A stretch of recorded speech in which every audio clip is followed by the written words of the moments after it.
Hi, so before the video begins, this is a much drastic change in tone of videos, but this is just little filler episode content until Stog is back for Deltarune Chapter 2. As you'll notice, the mic quality has drastically increased.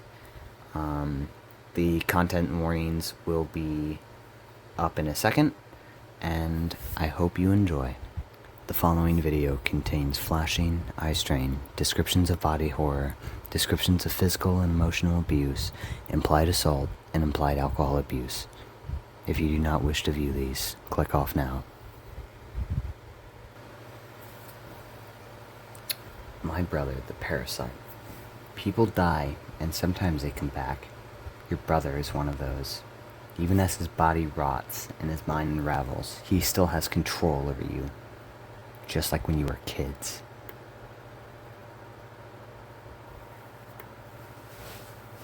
Oh yeah, flashing, eye strain, descriptions of body horror, descriptions of physical, emotional abuse, implied assault, and implied alcohol abuse.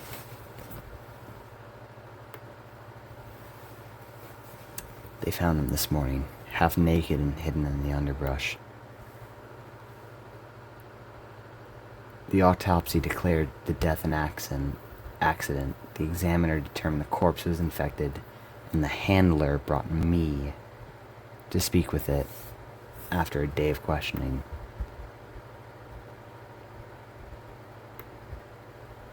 Next of kin, his handler. We'll take this one step at a time, she assures me. She's a stocky woman in her early 40s. Kind face, thin hair. Worry lines etched in her skin from years of dealing with people like me. They deepen as we make eye contact. And if you want to stop at any time, tell me. You're no longer obliged to stay. She's right. I don't have to do this. I can go home right now. Call the station, tell them to cremate the body. It's not my fault he's gone. And I don't need closure. I need him scrubbed from my memory with bleach and steel wool. Could you explain things again for my own sake? Of course, ma'am. Oh fuck me. Mortuus, commonly known as the ghost fluke or dead worm, is a parasite found within the central nervous system of mammals. Infections with humans are common and often unnoticed, as they typically cause no harm to its host. In the event that its human host dies, the ghost fluke will continue to stimulate the CNS. The host's body continues to rot. It contains a similar level of speech and has higher thought as when living. This is most useful in cases of foul play, but can be used as a form of closure for the deceased family. Due to the decomposing brain matter, the host's memories may not be completely intact. Their vocal cords may also suffer from early decomposition. Please be patient, willing to elaborate, and avoid potentially distressing topics of conversation. The parasites require living hosts. The parasites will perish after about 7 days. Afterward, the body will cease functioning. If given the consent of next of kin, the body can be cremated and prematurely end its life cycle. Okay, that's just a back button. Does that make sense, ma'am? My mouth is dry. I think so. She leads me to a freezing room sectioned in 2 halves by glass and a paper curtain. It's like we're kids again, stuck in a shoebox of a bedroom together and obsessively dividing it in 2.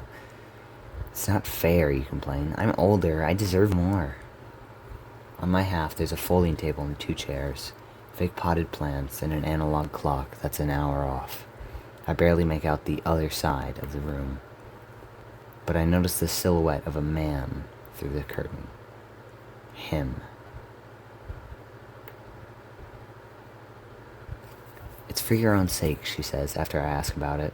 The freezing temperature slows the decomposition, but he's far from presentable. I don't want your last image of him to be a bloated, rotting corpse. A parasite-ridden body. A centerpiece for nightmares. I'm sure you have enough of those already, her eyes say. When was the last time you felt safe in your own skin? I blink. Thank you for clarifying. The chair creaks as I sit in it. Metal jabs into my back and I shift around. Once, twice, 3 times. Unable to get comfortable. He's waiting. Innes? He drags out my name like he's recalling how to say it. From behind the curtain comes a harsh cough. Something akin to clearing your throat. Hey. I tap my fingers on the table. I came to see you. What happened? You're dead. You were drinking. My tone is accusatory. I swallow it down. Yeah. He shifts in his chair. Is it uncomfortable? But I drink most nights. What changed? You tell me. I think I choked. Alone. 5 days ago, you stumbled out of a shitty bar and into your dinged-up pickup truck. The roads are always clear at 3 a.m., so nobody noticed you speeding down the pothole-ridden streets. And anybody who saw didn't care. At some point, 30 minutes... At some point in the 30-minute commute back home, you pulled over and climbed out of your car. Also not uncommon. When we were kids, the sheriff would call me and Mom to pull you off whatever piece of public property you draped yourself across. You crawled into the dewy grass and laid there like you were already dead. You stared up at the stars through the trees, and could not help yourself when you began choking on your own vomit. I'm trying to purge the poison. Your body killed you. It took police 4 days to notice your car and corpse. Were you lonely? I think I choked alone. It's coming back. That's good. There's a lot. Do you remember what you did to me? The silence is confirmation that no, he doesn't. Voice rough, he asks, could you be more specific? My mind struggles to finish this sentence. Hurt me? I settle for. He's quiet again. Contemplative, sorry. I punched you in the chest. You were 8, I was 13. You knocked the wind out of me. I collapsed on the floor, gasping in tears, trying my hardest to force air back into my lungs. You brought me half a mango as an apology, and you begged me not to tell Mom. I don't remember what I said. Only a reaction and subsequent revulsion when you asked just how much it hurt me. Your little sister. How could you hurt your little sister? You promised that it would never happen again. You made that promise 100 times. That's not it.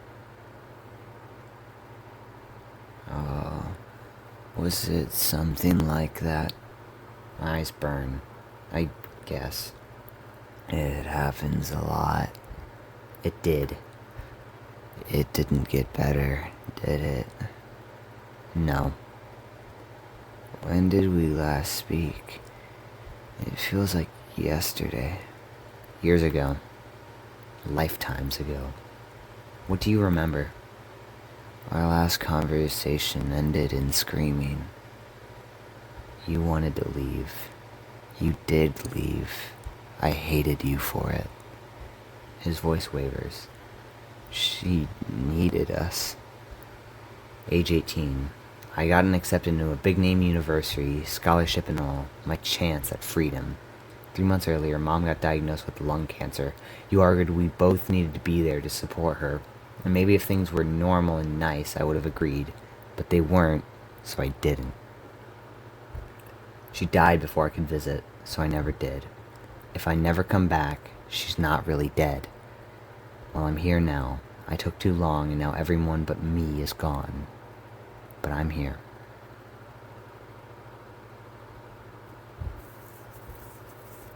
You left first. Age 13. You joined the army at 18 and abandoned me for 4 years. I hated you for it. And I never got an apology. I never got a reason. I needed you. I needed you and you left. But that's not it either. I said I was sorry. Sorry tastes like ash on my tongue. I owe her my life and my name. What do I owe you? Nothing. Everything. Did you mean it? No. At least I said it. At least I pretend. I had nobody without you. Why? A gurgle, wet and terrible. His flesh drags against the table, mirroring my own rhythmic tapping.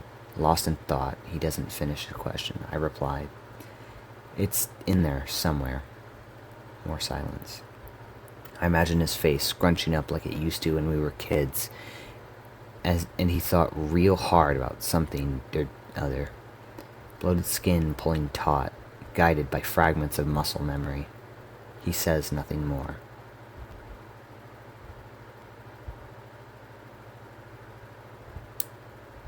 The handler is quiet as she leads me out of the room, through the building, and back to the door. She asks, "Will you be back tomorrow?" My tongue is too heavy to reply. I shake my head yes. "Miss Alvarez, I hope he finds what you're looking for. I hope something helps. I hope that you can leave him behind. But you won't be able to. Take care of yourself." I drive back to my hotel in silence. My mind returns to where it happened.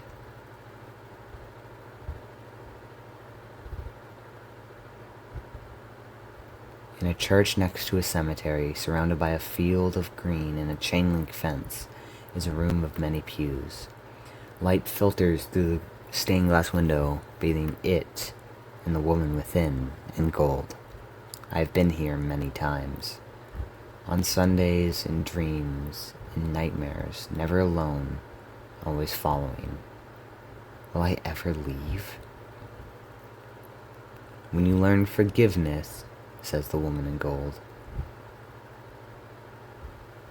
"Not for him, but for yourself. You must let your wounds knit back together. Time will see you healed. Time did not make me forget. It did, my love, like mesh filtering debris. I am sorry only the hurt remains. I don't want an apology. I want it to stop. I know. But you confessed nothing, my love.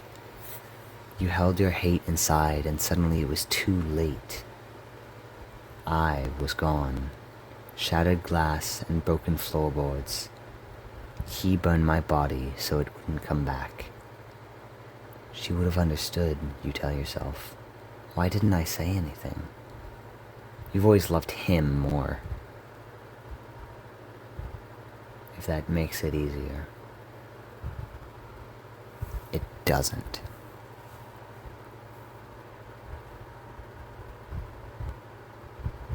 The receptionist calls my name.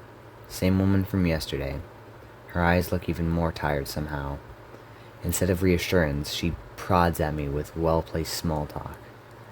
No doubt trying to gauge my mental state. Whatever lies I spout put her at ease. Should be harder to fool her, right? Eventually, she asks, "Were you too close?" Very close.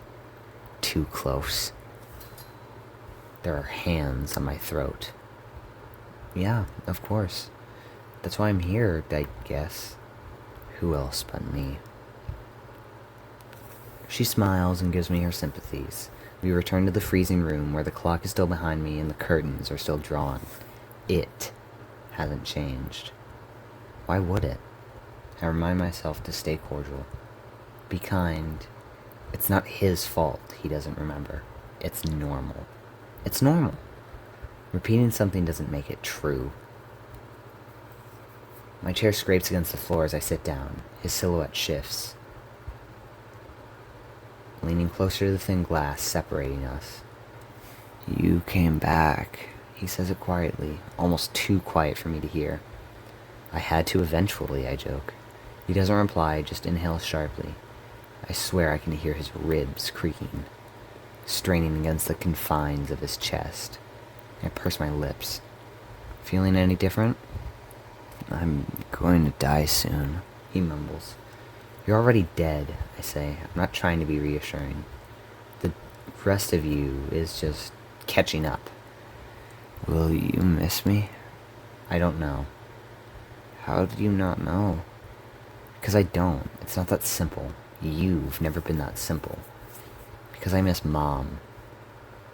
It's easy to miss her. Because I miss being small. Or at least when I understood less. At least when I understood the less and the worst pain I knew was being a scraped knee. Because I miss you, but not you. I miss the part of you that taught me how to tie my shoes or drive a car. I miss when you were sweet to me. When you pretended to be. It's not a question of mourning, because you're my brother. I'll always mourn you. There will always be a piece of me that's missing you now that you're dead. Maybe that means you aren't dead at all. It's not a question of love. I love you more than anything and anyone in this world. It's unconditional. It's maddening. I wish I could rip out the love I have for you. Missing you, though? Really missing you? I don't know. Maybe. Maybe it's better that you're gone. I don't mean to say it. What? His voice drops low and trembling. Why would you? I know that tone. It still sends a shock of ice through my veins. If I were younger, I'd shrink back and apologize more times worth counting, praying for your forgiveness, devastated that I upset you. Now older, but still younger than you, I state, you know why. It's in there somewhere. He takes a moment before he starts up. We used to be so close. You slept in my bed when you were scared. You kicked in your sleep. You cried and begged me not to leave, but when I did, you didn't write me a single letter. Mom said you never wanted to see me again. He's rambling now, the holes in his brain removing any filter. And that's when I thought, why did I try so hard to keep you safe? Why did I do everything for you if you're just gonna throw it back in my face like some ungrateful, spoiled brat? He doesn't need to breathe, but I can hear him gasping. If his blood vessel still worked, he'd be red in the face. Voice rough and dripping with malice, he spits out, I should have killed you. I had so many chances. I should have killed you, I interject. That's why. He laughs. His chair squeals as it's shoved away. Something hits the glass in front of me with a forceful thud. He screams. He sobs. The window shakes. Once. Twice. Thrice. But holds form. When he realizes it isn't breaking, he coughs out, I want to see you. I want to see you. No. Isn't that why you're here? I want to see you one last time before You're already dead, I repeat, reminding myself. I'm still here. Why am I still here?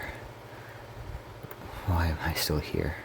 The door shuts behind me, but I can still hear him screaming. Every muscle in my body is tense and aching. My mouth is a thin line that twitches into a frown. The nail of my thumb digs into the tender flesh of my pointer finger. The handler is behind me, leading me away from my brother in his outburst. Her eyes are wide. She hasn't stopped apologizing. She hasn't stopped spouting excuses. They don't usually act like this. I'm sure it meant nothing. He loves you. This is just a big change.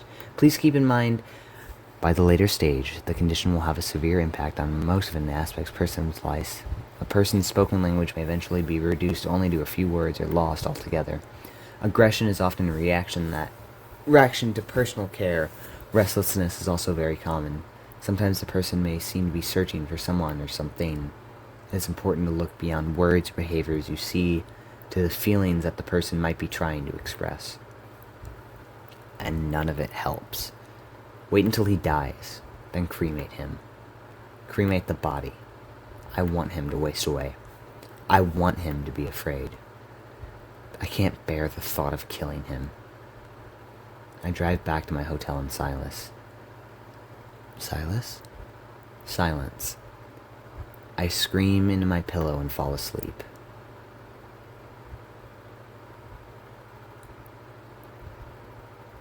He stands before me, a golden light framing light him like a halo.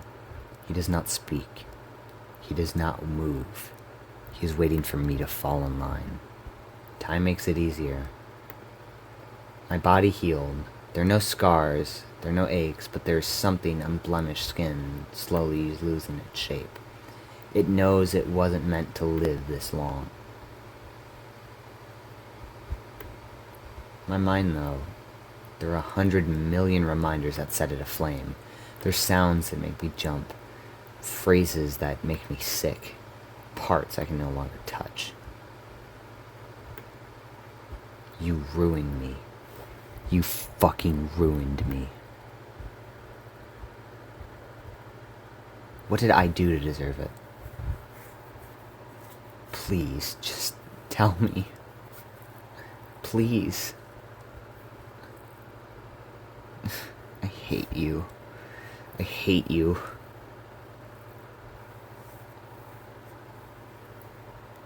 She's always loved you more.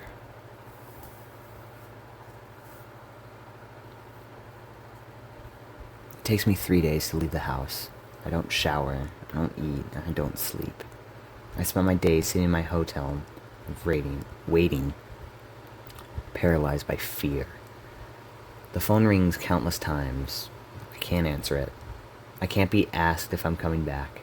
I can't. I should have killed you. I know I'm safe now. I know, but the fact he said it still makes my skin crawl. Makes the world feel faint. But the fact that he said it still takes pleasure in making me feel small, even as a corpse struggling to remember anything. Makes the world feel faint. He remembers me. He remembers how scared I was. He can't hurt me anymore. I'll be gone, dead, in a few days. Seeing him was a mistake. Visiting was a mistake. Why did I think he'd be different? Why am I so hell-bent on forgiveness? I should be happy he's gone. I should be thankful he's dead. There should be nothing left but venom. It's supposed to be easy. It's supposed to be bringing me peace. What has he done besides teach me a million ways to hurt? I was supposed to die before you. That's how it goes. That's how it's meant to be. I didn't. I'm sorry. Again, my phone rings. I answer. I'm greeted by a man with a familiar voice. I think he delivered the death notice. Or maybe he questioned me, or... Miss Alvarez? He speaks slowly, firmly, but his voice shakes. He's panicking. Why? This is she. We're calling you to update you on the status of your brother. Has the parasite passed? Maybe it's better if it has. The words catch in my throat as I stifle a cough. No. Your brother. A deep breath, like a ripping off a band-aid. Ma'am, he's been missing for almost 30 hours. The police are currently looking for him. We're doing our best to resolve this. If you have any leads on where he might... I hang up. I let my phone fall to the side and throw it across the room when it rings again and again. I sit in bed for another half hour before reality sinks in. Missing. I laugh. A giggle at first, quiet and disbelieving, but it bubbles up to a cackle. Then suddenly I'm doubled over and shaking. 30 hours. 30 hours! They lost a body locked inside of a room, inside a building filled with people. Living, perceptive people, and he's missing. Who let this happen? Where did it go? My laughter subsides. My stomach hurts. My head is pounding. My chest is tight. They're not going to find him. In life, he was remarkably good at escaping the police. Apparently in death, he's even better. 4 days to find his body. Missing for 30 hours in a town where everyone knows each other. I guess nobody knew him besides me. I throw on a pair of shoes and... Uh-oh. I throw on a pair of shoes and a ratty windbreaker. I'm greasy. I'm exhausted. I'm starving. I'm out of the door and starting my car in minutes. They won't find him, but I will. Think. Where would you go if you were a shambling corpse barely hanging on to your previous life? I would go somewhere safe. Somewhere familiar.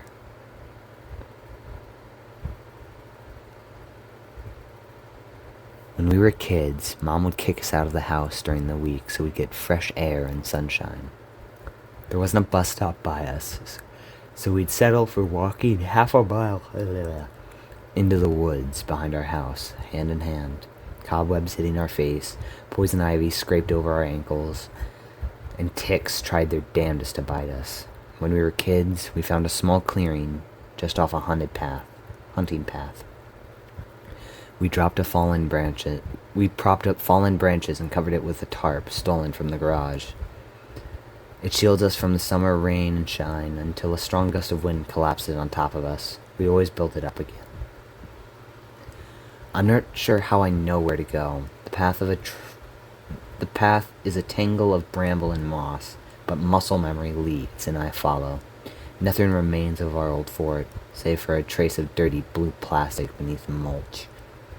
The tarp crinkles as I grab it and pull, flinging around dust and dirt and leaves.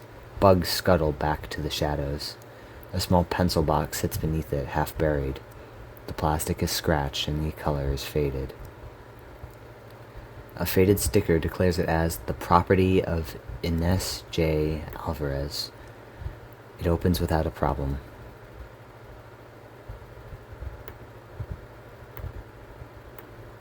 Just try it. I brought these back for you. Close it.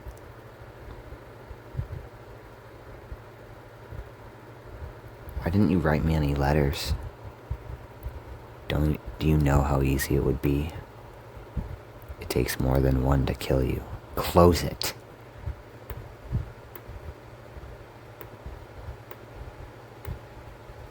Cold metal against my throat. Pressing firmly, never breaking the skin. A warning. It makes my lungs seize. My eyes water and I cough, asking for water. You laugh and ignore me. Heavy around my neck. A constant reminder. Close it. The old pencil box clicks shut. I step away. He isn't here. There's no reason to linger. I return to my car.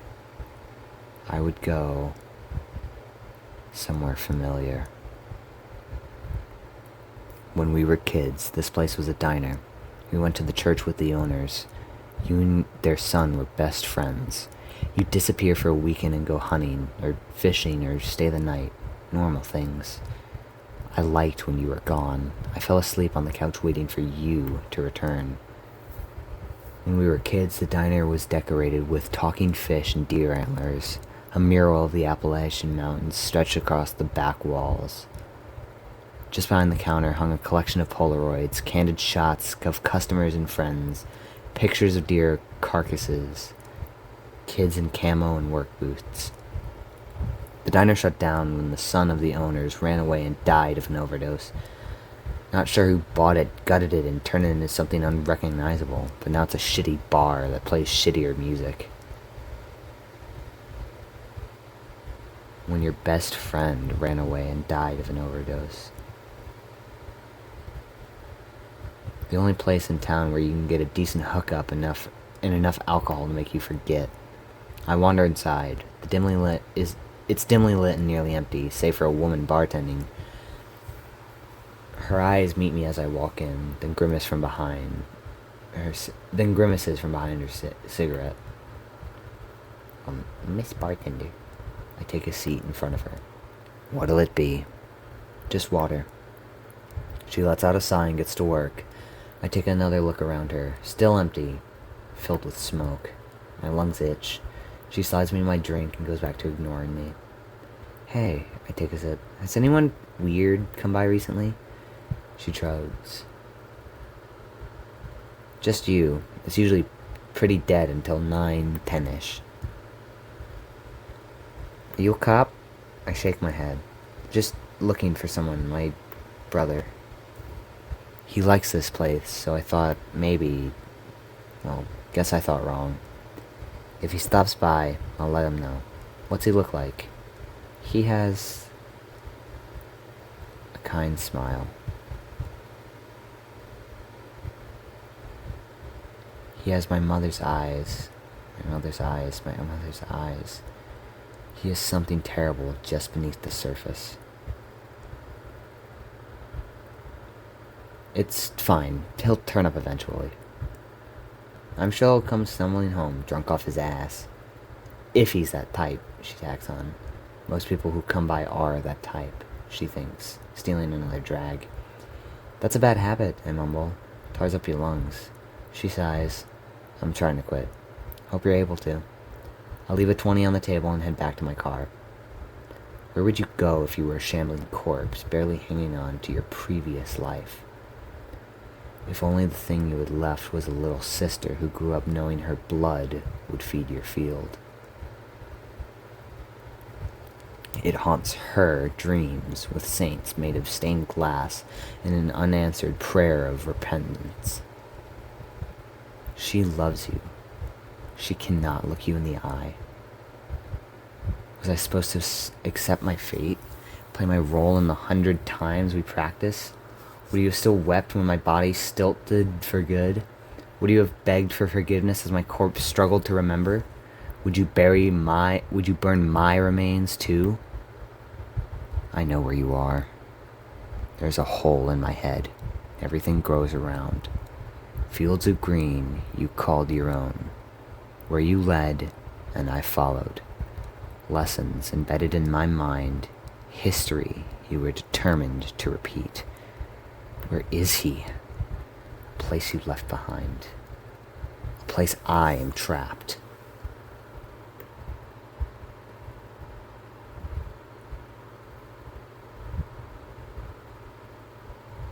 I found him at dusk, waiting before the remains of a pulpit. I don't know what's happened to this place. Maybe he did once. In a church next to a cemetery, surrounded by an overgrown field and a rusted chain-link fence, is a room of many pews, half destroyed, half covered in dust, in the infancy of its abandonment. The last light of the day filters through the windows, bathing the room and him in gold. I've been here many times. He stands before me, facing away and motionless. I say, "You're here." And he turns to me in all of his rotten glory. His skin is yellow and gray, dark veins visible beneath its own waxy surface. Tiny holes dot his face from burrowing maggots. One of his eyes is gone. The other bulges and stares straight through me. One of his eyes is sunken into his skull.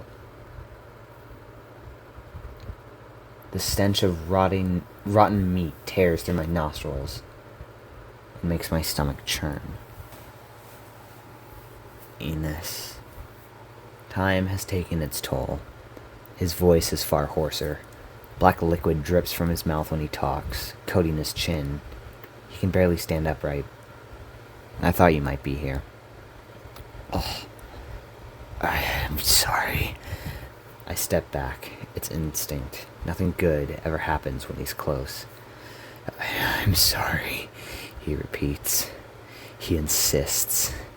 For making you leave. I know. It's okay. It's not.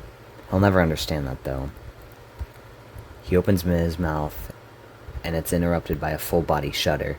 He stumbles, catching himself, then tilts his head, continues staring at me like I'll take off running. I force myself to breathe evenly. What can I say to make things better? Do you want to go on a walk? I ask gently, taking another step back. Like when we were kids? It takes a moment to register, but he nods, slow and stiff. His lips split into a smile. That would be nice. I swallow down rising vomit and reply, lead the way.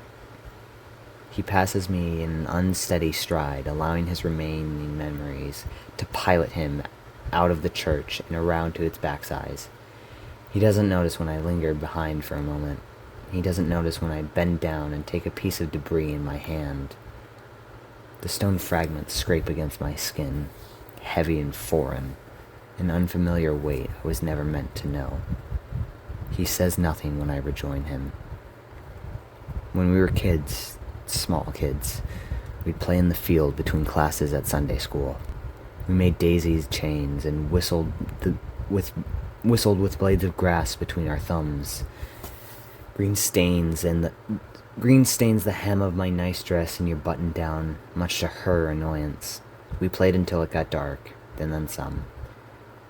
And then you, walk in front of me now, years older, but still taking the same path. And I, years older, but still younger, walk behind like I did when I thought the world of you. Only now, there's no question of what will happen to me. 100 promises you always broke. I'm sorry for everything. I want to live. She's always loved you more.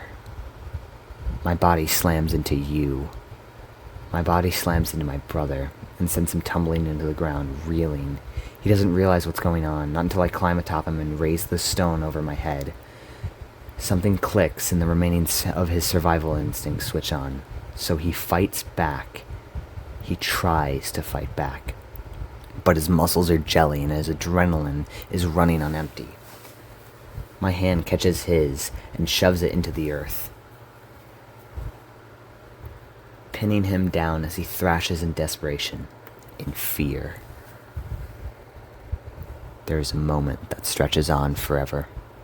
My body is weightless and my vision is blurred. It smells like rotten fruit, sewage, raw meat festering beneath a hot sun. My brother's mouth moves, begging for his life. The moment passes. Another hand comes down, again and again and again, until he gurgles out, "Stop, please." But I can hardly hear it over the sound of bared teeth and blood pounding and the ache of my grip on your wrists. This is what it felt like. Hands on my throat, crushing my windpipe, choking. Again and again and again. I don't want to die. I stare up at the stars and pray you'll stop. You stopped, but I won't. I won't give you another chance. Black on my hands, his skull sunken in. My brother. Oh God, my brother. At least I knew how to stop. At least I knew how to stop. Again and again and again and...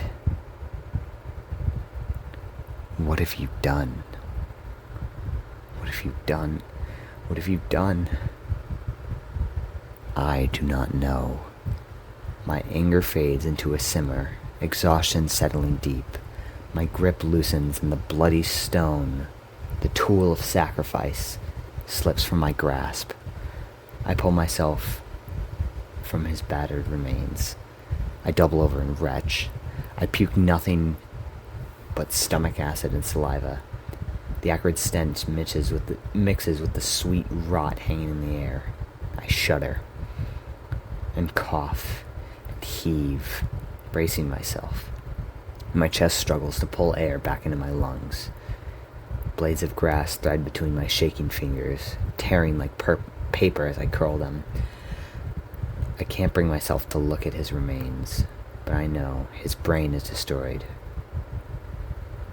Its remains coat my hands alongside his rotting skin and congealed blood. They'll have to identify him by his teeth. Pieces of him, pieces of my brother are flecked on my clothes, my face, my skin, in my blood. No matter how hard I scrub, I will never be clean. He is dead. I am no less alone. In the field, beside my brother, I lay on my back and I stare up at the stars. My Brother, the Parasite, by Qrowscant. Part 2 of the Growing Pains collection.